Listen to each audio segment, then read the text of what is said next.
External Affairs Minister Jaishankar meeting the Russian President Vladimir Putin in Moscow after talks with Foreign Minister Sergei Lavrov. Calling India-Russia ties steadiest since World War II, Jaishankar pushed for expanding bilateral trade in a balanced way. And amid tensions with the United States on tariff on the Russian energy, he has countered West's criticism, pointing out that China remains the biggest buyer of Russian oil and Europe of LNG, not India, and that India's own oil imports from the United States have risen. India Today reports, take a look. External Affairs Minister Jaishankar is in Moscow even as the United States threatens to tighten tariff pressure on India. Jaishankar met Russian President Vladimir Putin, reaffirming India's strategic partnership. He conveyed greetings from President Murmu and Prime Minister Modi and discussed preparations for the annual Leaders Summit. The message from Delhi and Moscow is clear. India-Russia ties remain steady, sanctions-proof and built on trust.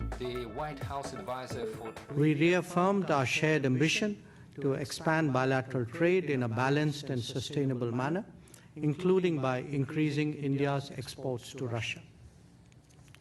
This requires swiftly addressing non-tariff barriers and regulatory impediments, enhancing Indian exports to Russia and sectors like pharmaceuticals, agriculture and textiles will certainly help to correct the current imbalance.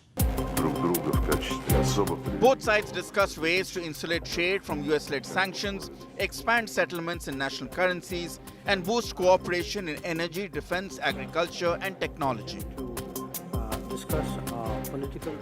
We are not the biggest purchasers of Russian oil, that is China. We are not the biggest purchasers of Russian LNG. I'm not sure, but I think that is the European Union. We are not the country which has the biggest trade surge with Russia after 2022. I think there are some countries to the south. We are a country where actually the Americans said for the last few years that we should do everything to stabilize the world energy markets, including buying oil from Russia. Incidentally, we also buy oil from America, and that amount has been increasing. So, quite honestly, we are very perplexed at the logic of the argument that you had referred to. About how unsafe and how dirty. For Washington, tariffs were meant to squeeze India. I've never seen a crowd like this. We send a lot of dollars overseas to India to buy their products in an unfair trade environment. India then uses American dollars to buy Russian oil. Russia then uses those American dollars that come from India to finance its armaments to kill Ukrainians. And then American taxpayers are then called upon to pay for the weapons that have to defend Ukraine against Russian armaments paid for by American dollars that came from India. That's got to stop. That math doesn't work. But New Delhi's counter has been to open new doors, with Russia and even cautiously with China, given that Beijing now says that it stands with India against Trump's tariff tyranny. The United States has long been benefited greatly from free trade, but now it is using tariffs as a bargaining chip to demand exorbitant prices from various countries. The United States has imposed tariffs of up to 50% on India and even threatened for more.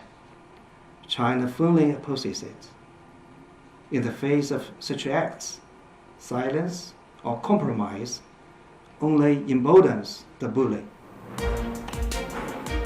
In Moscow, Jaishankar and Lavrov also reviewed cooperation in BRICS, SCO and G20, signaling that multipolarity firmly remains the cornerstone of India's diplomacy.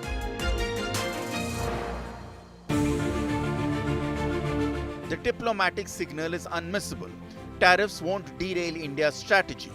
Moscow remains a time-tested partner, and New Delhi is making sure its economic roadmap is not dictated by Washington. Bureau Report, India Today.